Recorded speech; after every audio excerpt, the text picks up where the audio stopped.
This morning, 4 Australians stranded on board the cruise ship with a deadly virus to be flown out. 2 ISIS brides expected to apply for bail in a Melbourne court today. The manhunt continues for the group of teenage hoons who caused anarchy in Brisbane CBD. And a Sydney bakery up in flames overnight. That's all coming up on the Sunrise Early News. Live across Australia, this is Sunrise Early News. Good morning. Country by country, the passengers on board the virus-hit cruise ship are being evacuated and flown to home for health checks. Live to Marley Hogan in the Canary Islands for us this morning. And Marley, the Australian passengers will have to wait a little longer.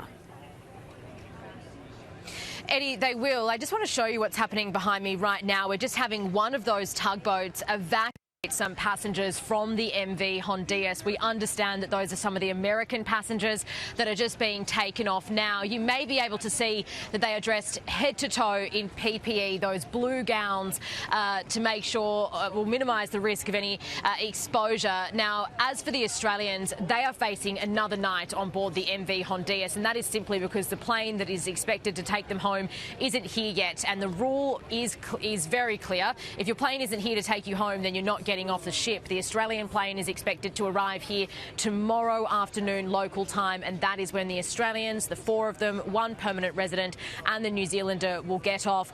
All day for hours we have seen Spanish authorities evacuating other passengers from that cruise ship.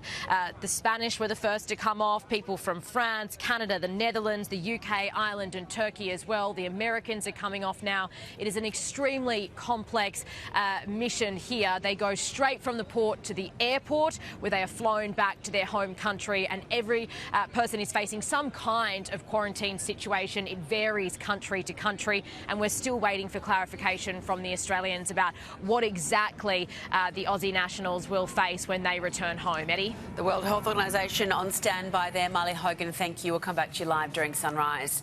2 Melbourne ISIS brides are expected to apply for bail in a Melbourne court this morning after spending the weekend in custody. 54-year-old Qassar Abbas and her 31-year-old daughter Zainab Ahmed are charged with crimes against humanity, including slavery. The pair flew into the country from Syria last week. It comes as Sydney ISIS bride Janae Safir, who also returned last week, was denied bail after being charged with being a member of a terrorist organisation. An investigation is underway after a bakery and cafe in Sydney's southwest went up in flames overnight. 4 residential units above the Yagoona business were evacuated just after midnight, the smoke causing significant damage to the bakery. No one was injured during the blaze, and the fire is being treated as suspicious. A manhunt is underway for the Melbourne driver who struck a mother riding an e-scooter, leaving her in a coma. Tanya Kerr remains in a critical condition after she was hit by a white sedan and left for dead in Melton.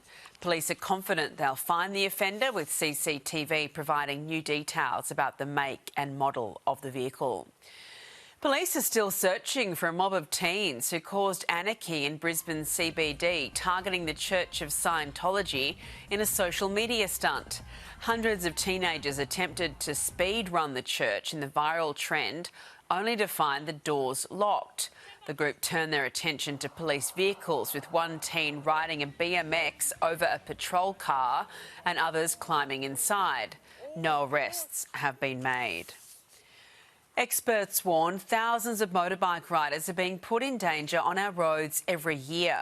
Now changes are being introduced, making safety gear mandatory in what the state government calls the biggest safety overhaul of the last 2 decades.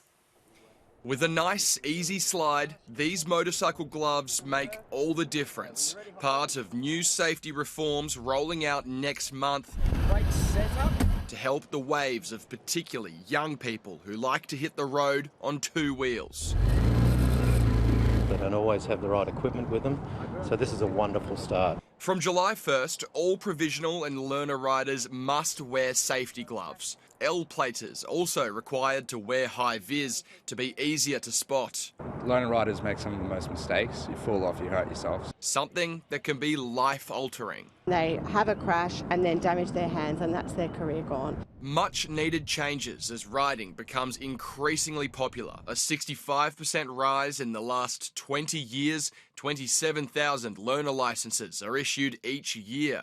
Sadly, they're the most vulnerable. 21 lives lost last year of riders under 25 years old. It's really distressing when we see fatalities where people weren't wearing helmets and when we see serious crash and trauma where people haven't been wearing gloves. Riders have got 3 weeks to get their gear before the changes set in. Rex Quayle, 7 News. Well, the eyes of the fashion world are on Sydney today for day one of Australian Fashion Week, celebrating its 30th anniversary. The country's leading designers will mix with emerging creatives and First Nations designers for the week-long event held at the Museum of Contemporary Art in Circular Quay. Well, some of Australia's most recognisable fashion labels will be showcasing their wares, including Bianca Spender and Carla Zampatti. We're checking Monday's weather now. Brisbane shower 2 and 25 degrees. Sydney morning drizzle and 22. Canberra partly cloudy 20 degrees. Melbourne cloud clearing at 18. Hobart cloudy and 17. Adelaide mostly sunny 21. Perth sunny 26. And Darwin mostly sunny and 34 degrees.